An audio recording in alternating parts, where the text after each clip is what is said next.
So, hello everyone, and welcome to this session of Sahaja Yoga meditation.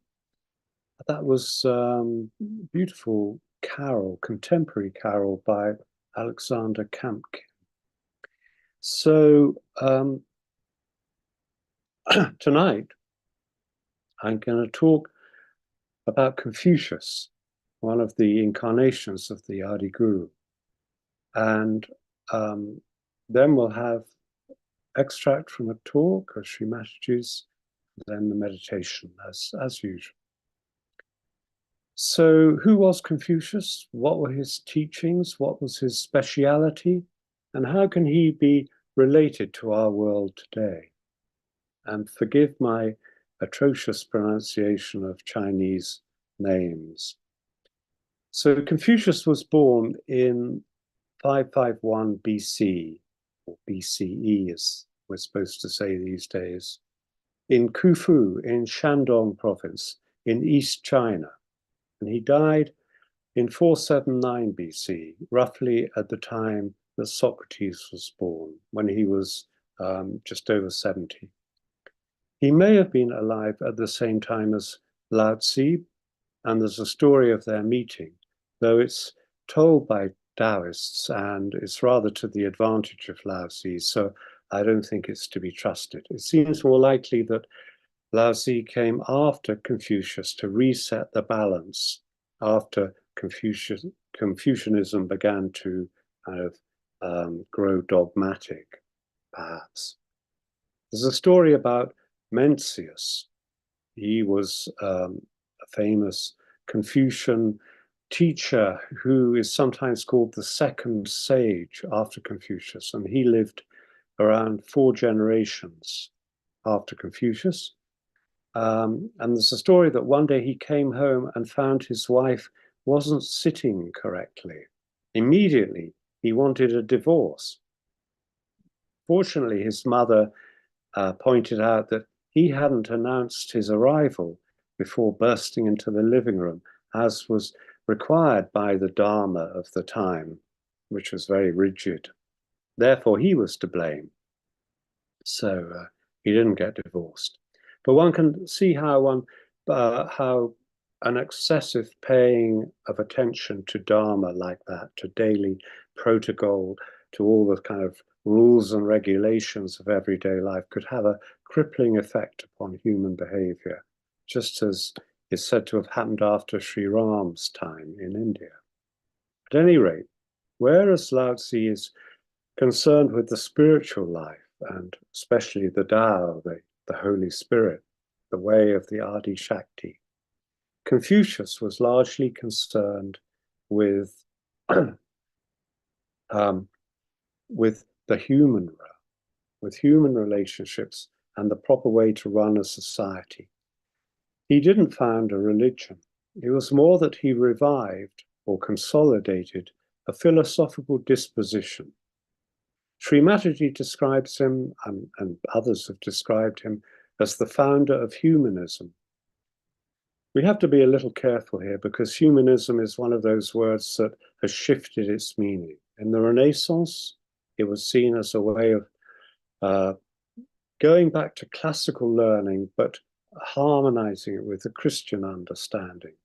And then during the Enlightenment in the 17th, 18th centuries, it was seen as a means of emphasizing science and reason, while nowadays it's generally understood as being another word for atheism. Confucius's father was a military commander who died when he was 3. He was brought up by his mother. He belonged to the gentry class, we can say, in between the aristocracy and the common people. When he was 15, he decided to become a scholar. Married when he was 19, he had 2 daughters and worked in various low-level jobs, but acquired a reputation for great learning and wisdom. This led to his being given the position of police commissioner or minister of justice in his local state of Liu. Of course, all this happened so long ago.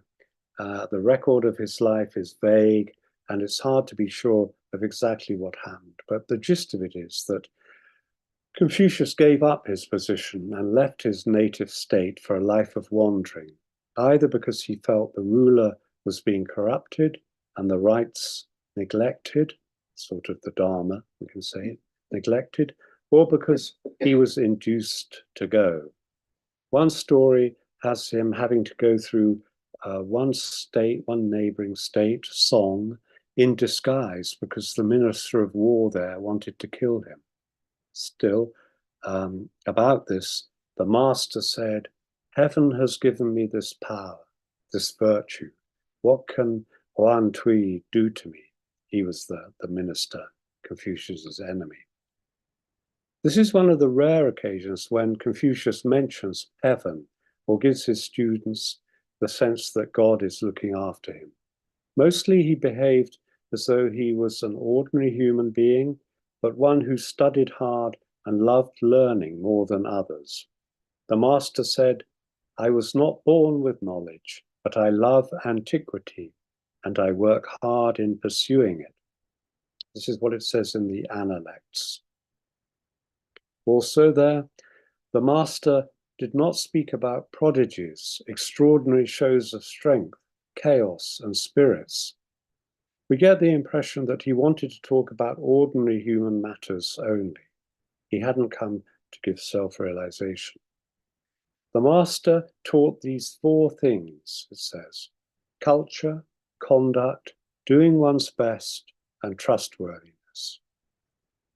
So Confucius left Lu and spent the following years traveling around the neighboring states, teaching his social and political ideas. But he didn't see any of them implemented to the extent that he would have liked. He never refused to teach anyone who came to him with even the humblest of offerings, whatever their social station. At the age of 68, he was invited back to his home state, and for the last 4 or 5 years of his life, he concentrated mainly on teaching and on editing the classics. These classics included the Book of Odes, a collection of roughly 300 poems and anthems, the Book of Rites, a record of things such as mourning ceremonies, marriage ceremonies, kinds of clothes and decorations to be worn at specific times, rules of games, significance of sacrifices and banquets, and so on. The I Ching, or the Book of Changes, he edited that, and a book of music, most of which has been lost. Music was very important to Confucius, and he often mentions it. Much of what we know of his thought comes from the Analects, which is a collection of quotations and anecdotes in which he comments on some contemporary event or answers a student's question. In his personal manner, he comes across as gentle, tolerant, and kind. That's a very nice man. Yet at the same time, he held to the highest ideals. So on the one side, he was very exacting, yet on the other, he recognized human frailty. Confucius said, "It's hopeless. I have yet to see anyone who could recognize his mistakes and take himself to task privately." Again, he said, "I have never met a person who loved virtue as much as he loved physical beauty." But he never gave up. He loved learning, poetry, and music. He could be very critical of his students, yet was never cruel to them, and his criticism was usually couched in enigmatic terms, which could be understood in different ways so as not to be hurtful. That's my impression. The main feature of his outlook, of his philosophy, can be described as an emphasis on behaving humanely, with benevolence, virtuously, with balance, and a proper moral sense, according to the way of the gentleman or the superior man, as it's usually called in the Book of Changes. The superior man is a man who loves learning, who is calm, perfectly at ease, and very watchful of his own conduct, believing that by example he has great influence over society in general. He's perfectly at ease in his own station of life and has a certain disdain for mere material luxuries of living. Confucius said, "The superior man makes demands on himself. The inferior man makes demands on others." Also, the superior man is self-assured, but not competitive. He likes to be in a group, he's collective, but does not form any clique. I don't think the superior man should be understood as a realized soul, exactly. Confucius made a distinction between the superior man and the sage. The master said, "Since I have no hope of meeting a sage, it would be enough if I could meet a superior man." He can be understood as being a balanced, detached person, at any rate, not a run-of-the-mill, ordinary person. Confucius also stressed the silver rule: don't do unto others what you would not have them do to you. This is kind of negative version of the golden rule. So don't do unto others what you would not have them do to you. In addition, he advocated reverence for one's family, elders, and ancestors. Very Chinese thing. He respected the rites and the oaths, and he encouraged a delicate sense of decorum and protocol in all our relationships. He highlighted personal cultivation as the basis of world order. Filial piety was to be the foundation for this. This is the respect of children for parents. Once one acquired the habits of love and respect in the home, this same attitude of love and respect would flow outwards towards other people's parents and elder brothers and to the authority of the state. It would become the pattern, the norm. Someone said to Confucius, "Why do you not take part in government?" The master said, "The book of documents says, simply by being a good son and a friend to your older and younger brothers, this has an influence on the way of government. To do this is to take part in government. Why must I take on a position in order to take part in government?" And this idea was expressed again in the opening chapter of The Great Learning, which was originally one of the chapters of the Book of Rites. The ancients who wished to preserve the clear character of the people of the world would first set about ordering their national life. Those who wished to order their national life would first set about regulating their family life. Those who wished to regulate their family life would first set about cultivating their personal life. Those who wished to cultivate their personal life would first set about setting their hearts right. And those who wish to set their hearts right would first set about making their will sincere. It kind of puts it backwards in a way, tracing it back to the basic beginning. And what it all ends up saying is that everything starts with the individual and his decision to act in the manner of the superior man, within the family first, and from the family his harmonious influence will spread to society, to the government, to the whole world. It's a very organic vision.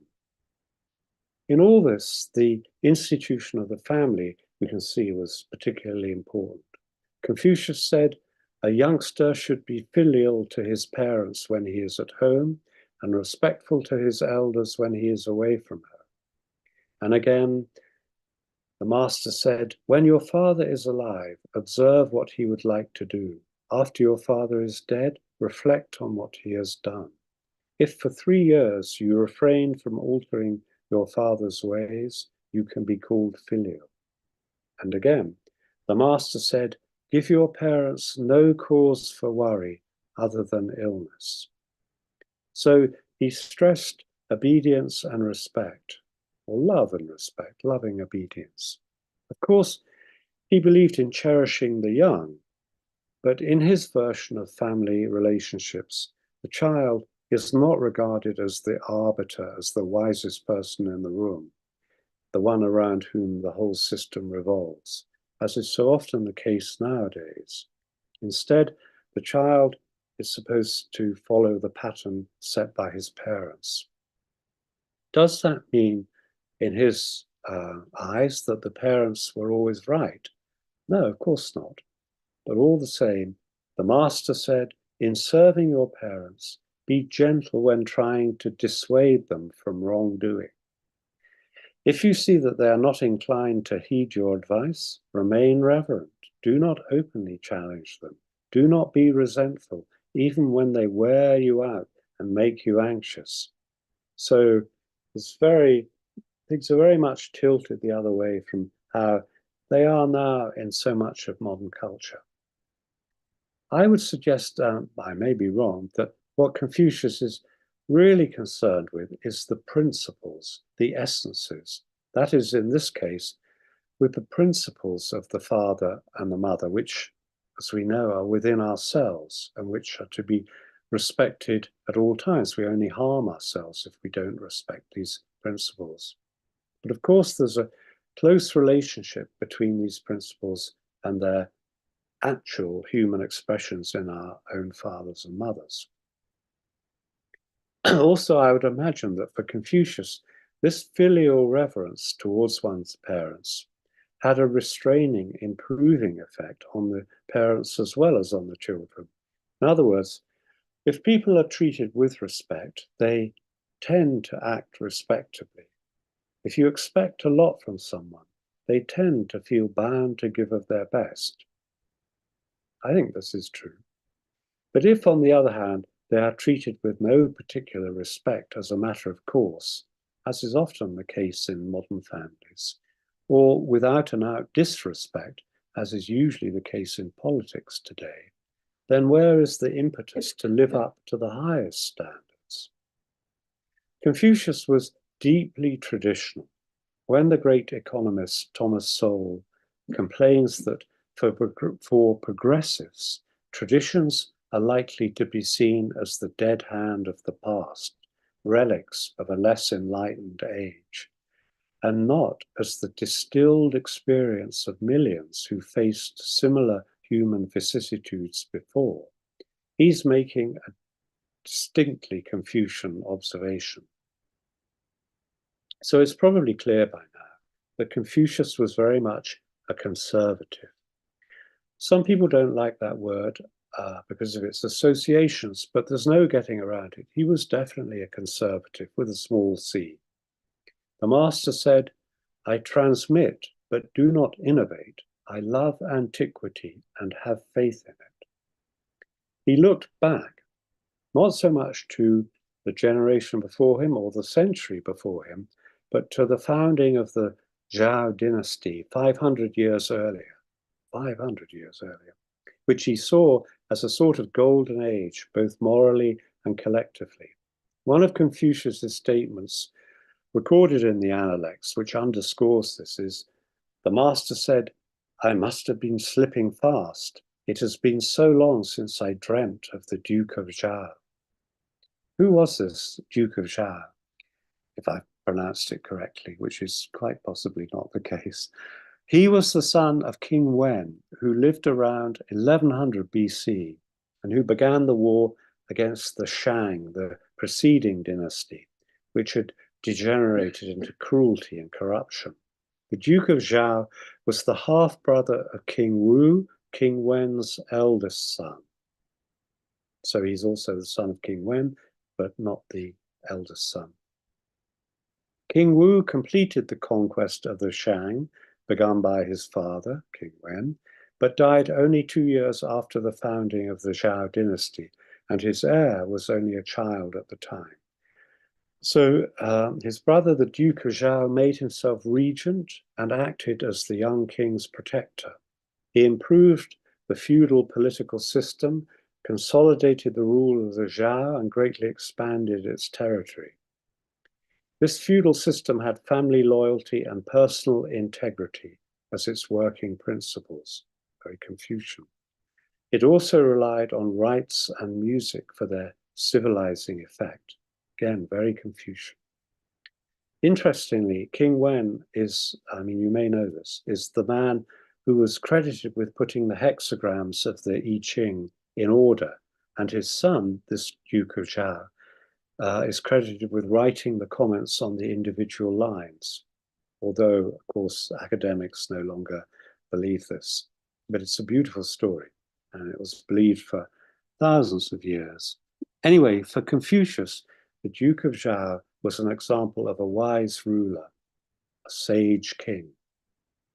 Confucius followed the rites, that is, the traditions of his time. They were falling apart. I mean, the feudal system was disintegrating in his time, but he tried to revive it, the traditions and the feudal system. He allowed for the fact that traditions had to evolve, but he would not have approved of the casual discarding of them. Likewise, Sri Mataji often spoke of the value of traditions as long as they are sensible and not completely outdated, of course. There's no question of our returning to the same rites followed by Confucius, sacrificing of animals and so on. But we should respect our own rites, our own traditions and formalities, our customs and ceremonies, because they give cohesion to our society and a kind of magical quality to our activities. To take a small example, I was watching the Wimbledon men's final a few weeks ago, which Sri Mataji also enjoyed back in the 1980s. I remember her talking about it. And I felt that the following quote from the Analects of Confucius was applicable. The master said, "Gentlemen or superior men have no reason to contend. But of course there is the archery contest. Yet on such occasions they bow and yield to each other as they ascend the steps to the hall. Afterward, they descend the steps and drink together. Even when they compete, they are gentlemen." The formal nature of the presentation at the end of the Wimbledon final, the bowing to royalty, the splendor of the trophies, all this together with its long history confers a specialness on the tournament and on its conclusion. But also, it has the very important effect of diffusing any personal animosity between the players, of elevating the match beyond the personal to the symbolic. I think that's the case anyway, or it can be the case. And it certainly seemed borne out by the exemplary behavior of Djokovic and Alcaraz, both this year and last year, when they were also in the final. Now contrast this with the final of the Euros, the UEFA European Football Championship, which was held on the same day this year. There's not a lot of graciousness in the winners' celebrations at these events, and it's even worse among the fans with their completely unbridled triumphalism, while the losers never seem to know what to do with themselves. There are tears, despair, sitting on the ground, collapse, the inevitable calls for the manager to go or to be sacked. It's a cruder game than tennis, but it's not just that. Maybe there's not enough protocol so that the players don't find it so easy to rise above themselves to a symbolic, a universal level. If they lose, it's solely their loss, a personal and a team disaster. Although, of course, the fact of the matter is that someone has to lose in a final, in which case, perhaps the best thing should be that all the players give as good a display of their sport as possible. So we can say that Confucius was concerned with good conditioning in the form of formality, courtesy, decorum, protocol, tradition, pre-existing institutions, culture, etc. He wasn't futuristic, nor did he deal in theories. His philosophy was practical. It was rooted in the past. It was developed through his attitudes towards specific situations and was sharpened again through interacting with his students. So, it wasn't that there was one statement, one line of thought that was always correct, whatever the situation. On the contrary, to bring about balance, sometimes he would say, you need to do this, and other times he would say, no, you need to do that. So he didn't come up with some new abstract system of government which he then tried to impose upon society from above. What Thomas Sowell says about language is true of Confucius's understanding of the way a society works, I feel. No wise individual or council sat down and designed language, either as a general concept or as specific languages, except for artificial languages like Esperanto, which have languished in disuse. The richness, complexity, and subtleties of language have arisen systemically from the experiences and interactions of millions of ordinary human beings, not from a top-down plan formulated by some elite. From time to time, linguistic practices are codified or modified by intellectuals, but this is an incidental part of a vast drama. So, as mentioned, Confucius himself did some of that intellectual codifying and modifying when it came to the classics, to editing them. But he was not a revolutionary. As I understand it, he believed in evolution, in gradual social shifts in order to meet new circumstances, but not in wholesale change, except when there was no other choice. After all, he was an admirer of the founders of the Zhao dynasty, and they became its founders by leading a revolution against the preceding dynasty. One thing that Confucius said he detested was inflexibility. But one cannot read him or read about him without getting this impression of a desire always to return to first principles, not to start eating the table just because it's never been done before, as in that example Srimataji sometimes gave. In a way, everything Confucius said seems pretty obvious. Reading him, one could think, but this is just common sense. Yet if we look at our world today and see how far it is from Confucius's vision, then we realize how, while his philosophy may seem very simple, very organic, it doesn't seem to be easy to put into practice. Now, why is this? Is it just that we are not very good at being superior men and women? Or is it also that there is a counter-philosophy, an anti-Confucian philosophy or disposition working out in the world? And this is one of the main reasons why his harmonious vision is so difficult to realize. Of course, I feel this latter point is true. Otherwise, it would just be a matter of saying, well, let's try to be better people. There are indeed some very un-Confucian and anti-Confucian ideas around. We should try to see what they are. I mean, I can't go into this in detail. I've talked so long already, but just a few more minutes. If we turn to Mencius, who, as I say, was an important follower of Confucius, we find a lot of similarities between them, yet we also find the idea that a human being is naturally righteous and humane, naturally born like that, righteous and humane. It is the influence of society, Mencius argued, that causes bad moral character. Now, this is more or less the same as Jean-Jacques Rousseau was arguing 2,000 years later in the 18th century. It's not me, myself, that's the problem. I was born free of all faults. It's social conditioning and parental conditioning and educational conditioning and cultural conditioning that's to blame for anything and everything that goes wrong, including with me. This is a persuasive idea because, of course, it lets me off the hook.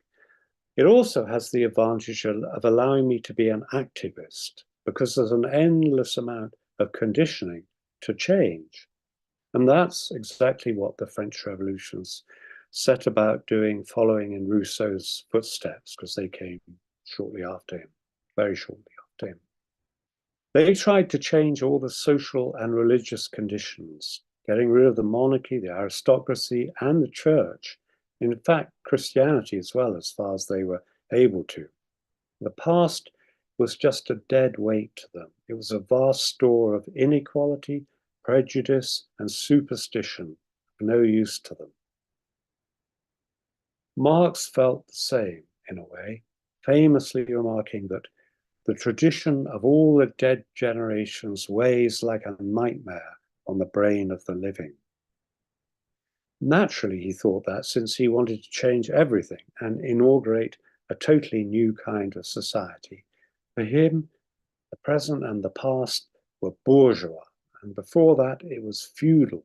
It had nothing to offer except exploitation and inequality.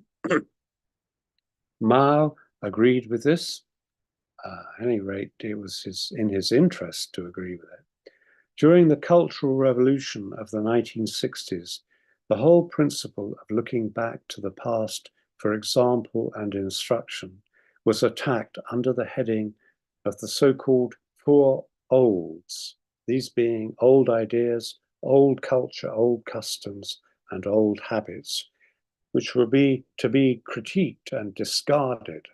And Mao and his horrible wife, the head of the Gang of Four, started a Criticize Confucius campaign, associating Confucius with a backward-looking, elitist attitude and denouncing his philosophy as the encouragement of bad elements, rightists, monsters, and freaks.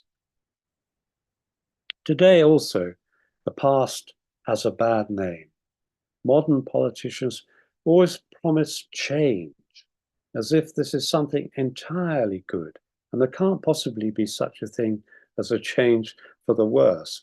How can there be when the past was a time of colonialism, imperialism, systemic racism, homophobia, and patriarchal oppression, with a marked lack of diversity, equity, and inclusivity, supposedly? We need to move on into the future, unburdened by the past, as Kamala Harris would say, and has said repeatedly. But this would not be Confucius's view. Turn the light on. I talked about the contrast between Rousseau and Edmund Burke before, because they can be seen as establishing the templates of all politics since. And I think it's fair to say that Burke was far closer to Confucius than Rousseau was. Nor would Burke have agreed with that point of Mencius's about human beings being naturally righteous and humane. Burke would have said that's only part of the picture, that people are born with both good and bad potentialities, and the elevation of the one, the good, the depression of the other, the bad, are the first objects of all true policy. This is so within the family as well as in society as a whole. Children don't just grow into superior men and women by being left to themselves.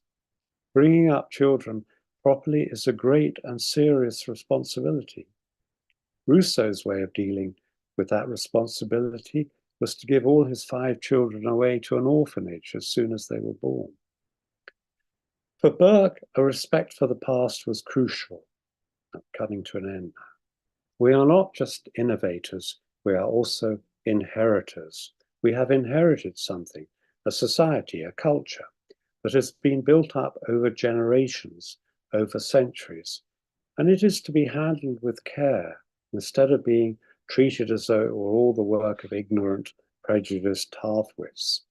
He wrote that the idea of inheritance furnishes a sure principle of conservation and a sure principle of transmission, without at all excluding a principle of improvement. And also he said that people will not look forward to posterity who never look backward to their ancestors. This is pure Confucianism. Of course, there are things that could do with being improved, but he wouldn't have thought it a good idea to have a fundamentally derogatory view of the society we have inherited. On the contrary, he said, and I think this is a very noble way of looking at it, that society was to be looked on with reverence, because it is not a partnership in things subservient only to the gross animal existence of a temporary and perishable nature. In other words, it's not just about basic material matters, economics and politics and so on. It is a partnership in all science, a partnership in all art, a partnership in every virtue, in all perfection. As the ends of such a partnership cannot be obtained in many generations, it becomes a partnership not only between those who are living, but between those who are living, those who are dead, and those who are to be born. Each contract of each particular state is but a clause in the great primeval contract of eternal society, linking the lower with the higher natures, connecting the visible and invisible world, or as Confucius might have said, connecting earth with heaven. So to sum up, if we want an ideal society, we have to idealize our vision of things. Okay, so I'll ask Priti to play. It's the first few minutes of the 1983 Diwali Puja talk. My mother talks about this ideal business.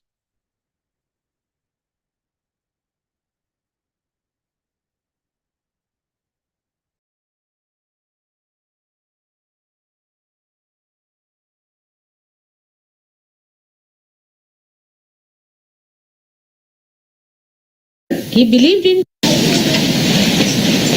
with today's vibrations. You can see when you are prepared for a puja, how much you get. Today you can feel. So the divine is very anxious to act. Only thing you have to prepare yourself. And all these preparations are going to help you tremendously. As we are now Saj Yogis, we have to know that we have become something different from what we were. We are yogis, we are higher people than others. And as such, we have to understand one thing, that we are not like other human beings who say something and do something, who can live with hypocrisy. That's why all the problems have arisen out of all the religions. A person who says he's a Christian, he is absolutely antichrist. Who says who is Islamic, he is absolutely anti-Muhammad. Who says who is a Hindu is absolutely anti-Sri Krishna. This is the main reason why all the religions have failed so far. Because human beings talk big of ideals. They all say that we have this ideal, that ideal, but they are not those ideals. They cannot live with those ideals. The ideals are not in their lives. They are outside. But they go about saying that these are our ideals. They become fanatics. But they are not the ideals. By Sahaja Yoga now, you have the method, you have the possibility that you can become the ideals. The ideal has to first to be understood through your brains, in the West especially. What are the ideals we have become or we have to become? What we can achieve? This idea you must have. And secondly, you must have a capacity to deepen your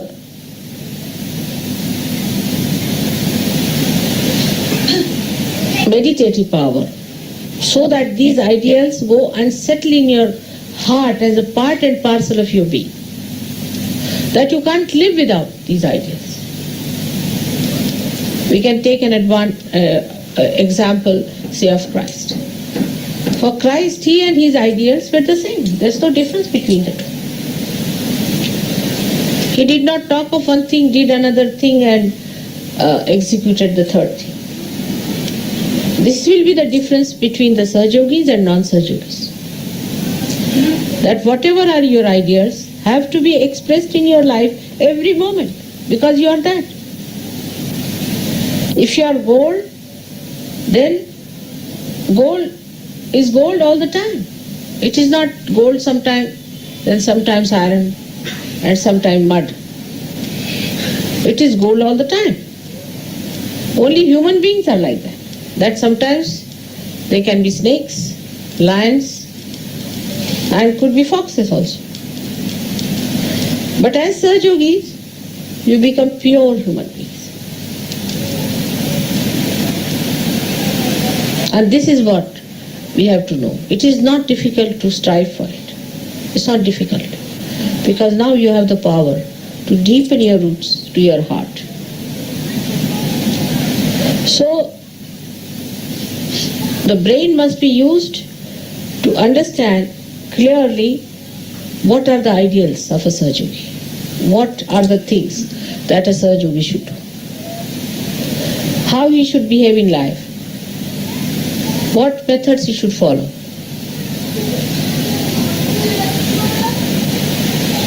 And then he has to bring it to his heart through meditative processes, through surrendering. How I give you second birth, you know very well. I conceive you in my heart. Otherwise I cannot do it. Because my heart is so pure, it cleanses you. My compassion, my love cleanses you. And then I can take you out of my sasrara. Otherwise, how will I do that?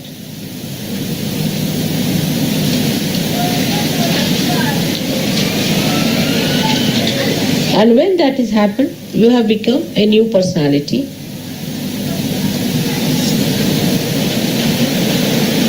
So you are very different from all others. Because a spirit has given birth to your spirit. You have been cleansed by the spirit. So you cannot live like that, like all other human beings are living. All the clashes, all the problems of human beings are because they are not what they talk. Ideals are out of their life.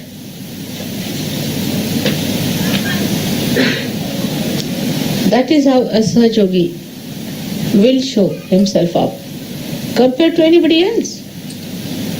Take an example, say, of Abraham Lincoln. All right? Abraham Lincoln believed that everybody must have freedom and the government should be for the public, for the people. Whatever he taught, he practiced it. Whatever he believed in, he worked it out.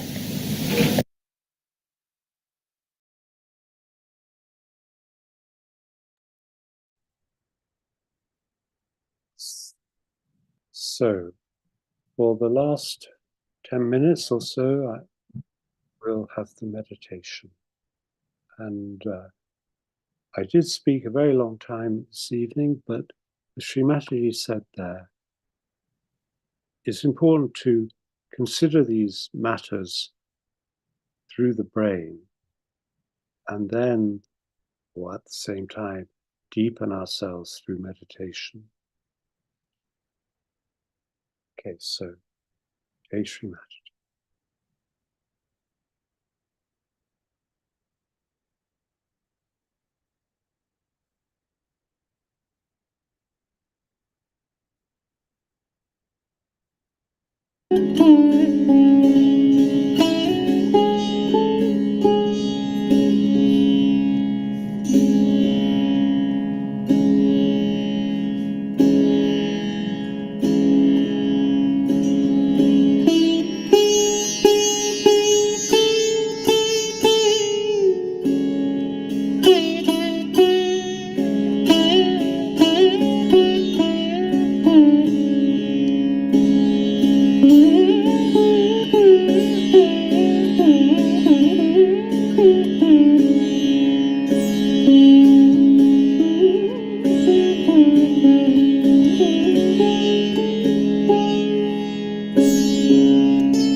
So that's all for tonight. And that was Buddhaditya Mukherjee playing Bhairavi in Toronto. And I wish you all a very good evening. And see you again next month. Jai Shri Maharaj.